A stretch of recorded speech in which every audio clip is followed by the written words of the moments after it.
Assalamualaikum warahmatullahi wabarakatuh. Perkenalkan, nama saya Arina Pradamir dengan 18 kelas B. Baik, di sini saya akan menjelaskan materi fase desain. Oke, langsung saja.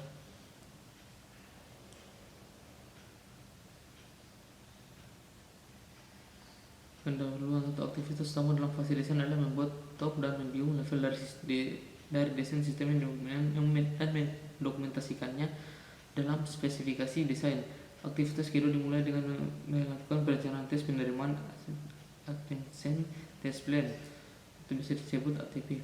ATP adalah sebuah dokumen tes yang akan digunakan untuk mendemonstrasikan seluruh fungsi sistem kepada user pada fase penerimaan. Terdapat dua langkah dalam fase mendesain sistem software, yaitu pertama, bagilah sistem menjadi beberapa komponen secara fungsional. Kedua, hubungkanlah komponen-komponen tersebut. Desain yang terstruktur atau structured design. Tujuan utama dari desain yang terstruktur adalah memecah sistem menjadi bagian yang lebih kecil, teratur, dan mudah untuk dibangun. Satu, desain top down atau biasa top down design. Desain bottom up atau biasa disebut bottom up design. 3, pertukaran desain tingkat atas atau biasa disebut top level design. Trade-off. Umumnya banyak desain tingkat atas yang dapat mencapai atau memperoleh hasil yang sama dalam sebuah sistem software. Contohnya desain tingkat atas atau top level hanya salah satu cara untuk memecahkan sistem ABC ke dalam komponen-komponen utama. 4, desain tingkat menengah atau medium level design. Setelah terpilih, kita harus membagi masing-masing fungsi atau komponen utama menjadi beberapa sub-fungsi atau komponen. Kita akan melihat bagaimana hal tersebut dilakukan untuk menggabungkan sistem perusahaan basket wagging atau diawali dengan memberi nomor setiap komponen utama pada TLD. 5, kampus desain dictionaries. Modul kampus atau bisa disebut modul dictionaries. Satu, berdasarkan urutan angka sesuai dengan nomor komponen, berikan nama yang tetap dan penjelasan singkat untuk setiap modul. Dictionary 2, berdasarkan urutan alfabet dengan nama komponen, berikan nomor yang tetap dan penjelasan singkat untuk setiap modul. Dictionary 3, berdasarkan urutan alfabet dengan penjelasan singkat, berikan nomor komponen dan nama yang tetap. Kampus data umum. Common Data Dictionary atau bisa disebut CDD, daftar alfabet menyusun semua parameter yang ditunjukkan pada tanda panel aliran data untuk setiap titik, menjelaskan tipe, panjang, batasan, dan modul yang digunakan.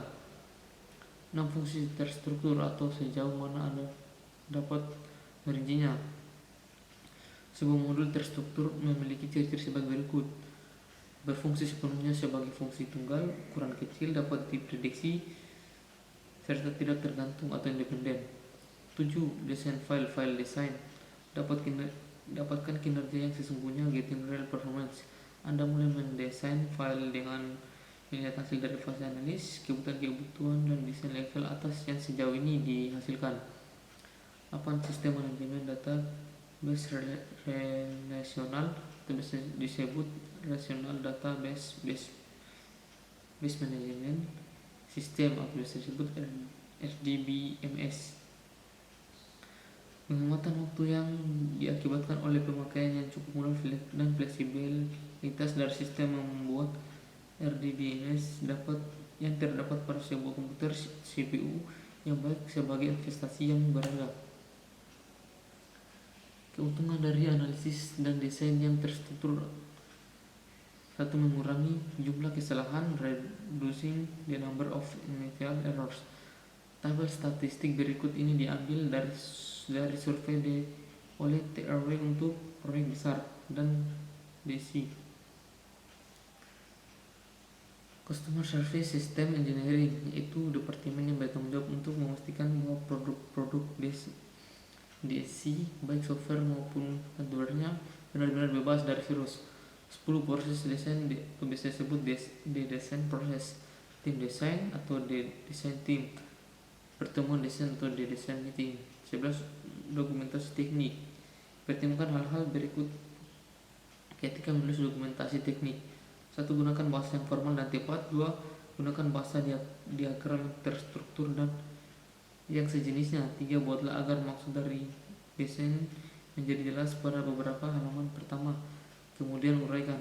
4. Cobalah untuk konsisten pada grafik-grafik dan struktur kalimat. 12. Standar ketentuan pada waktu desain.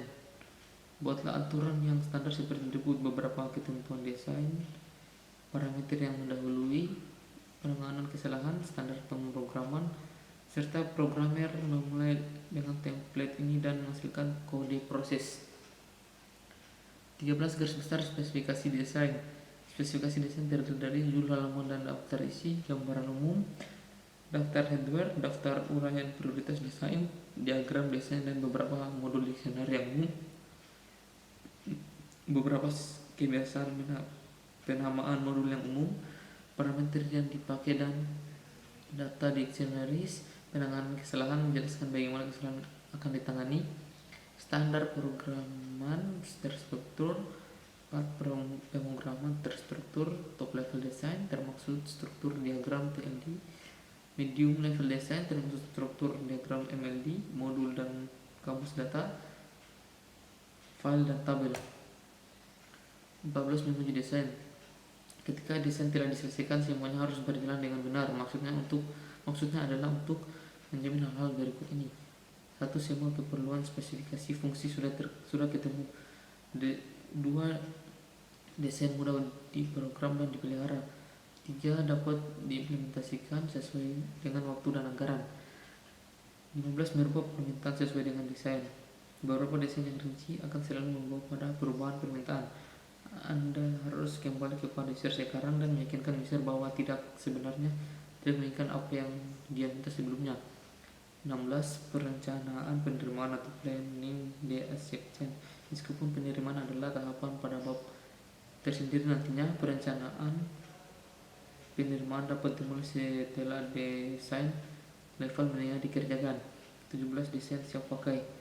Ketika hendak mengambil keputusan di antara beberapa pendekatan teknis, berharap suatu masalah lebih mudah untuk mengambil keputusan dengan meminta pendapat orang lain.